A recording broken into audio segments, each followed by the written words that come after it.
I'd just like to highlight our two Germans in terms of Werner and Havertz. I know there's always this debate of giving them time, giving people time, and I'm all for it at the moment, especially for Havertz.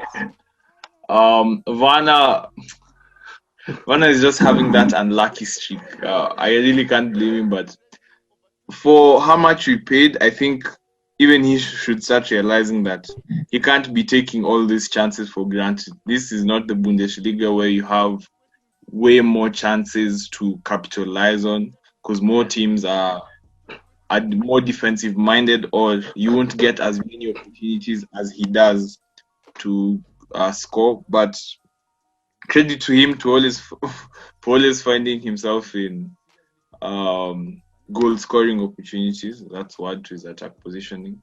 Havertz, I didn't watch the game properly, but I know Havertz didn't have a great game as well.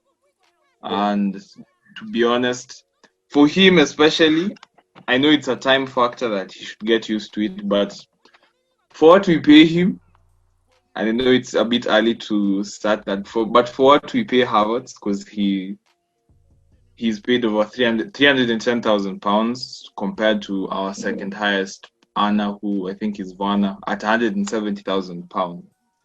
Yeah. I know we shouldn't be talking at value for money and all that stuff, but he should definitely up his game because Mount was supposedly the guy to replace, and Mount has just gone up another level, or even 2 or 3, because his performances are keeping Havertz out of the side. Actually, it was basically a question on Kai Havertz, and it's not just Phil, it's even Erastus and Alex as well. Because you two in particular are ardent German supporters, and you are ardent supporters of German football.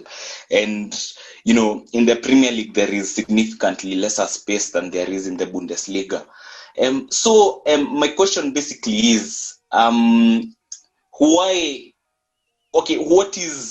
what does Kai Havertz need to do to get into the team? Because keep in mind, this is a guy that Chelsea invested so much in. He was the main target.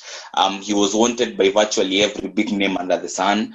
We know how talented he is. He has goals in him. He's been touted as the new Mesut Ozil. He uses both feet quite well, even though that's up for debate in terms of what his preferred foot is. And given they had to even bring Timo Werner as a way of luring Havertz into the club, because they heavily invested in him in terms of the players he was going to be comfortable playing with, the money that he was going to earn. So what does he need to do to quickly adapt to the pressure and the expectation expected of him? Okay, we'll just go with Erastus first. Havertz went for an injury.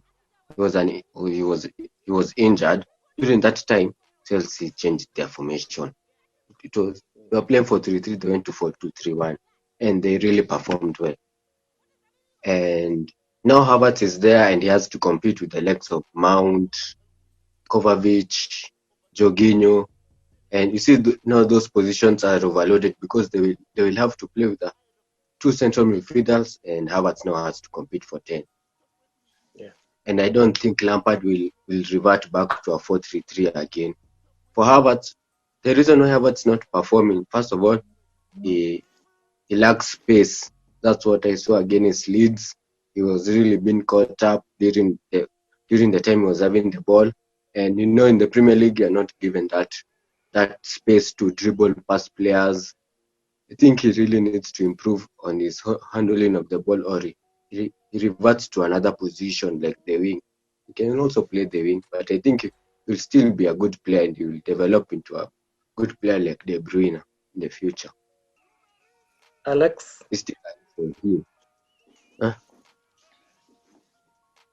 What do you think about Kai Havertz? Like, what he might be going through, adjusting to a new position, perhaps in the most congested league in Europe? Yeah, he must Still. adjust, but it will take time. Yeah. I think for now, Chelsea, that position is very overloaded. They have Kovacic, Jorginho, Kante, and those players the manager can play them differently in many ways, but I think he will still come up, but not at this moment. Yeah, I have to agree with the Rastas on that point of and just like piggyback on the whole positional thing, because of Chelsea's switch to a 4-3-3,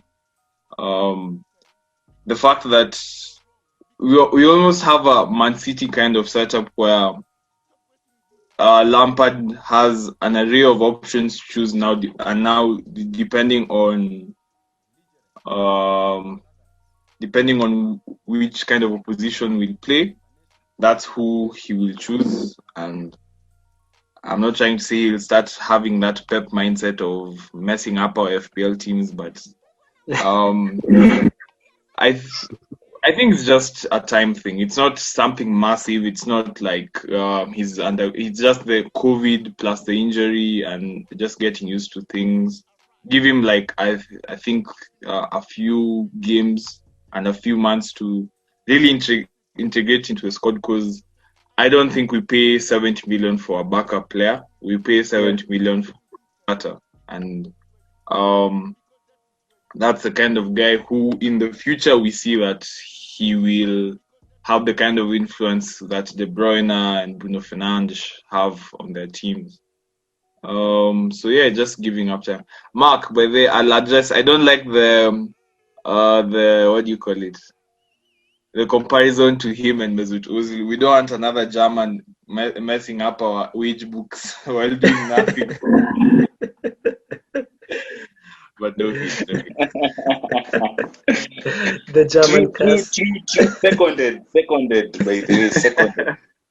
You need to look at Piers Morgan's tweets on Ozil, by the way.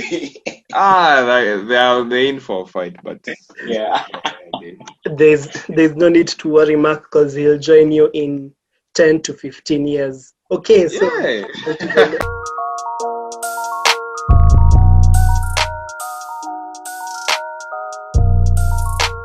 Because that is where you go wrong.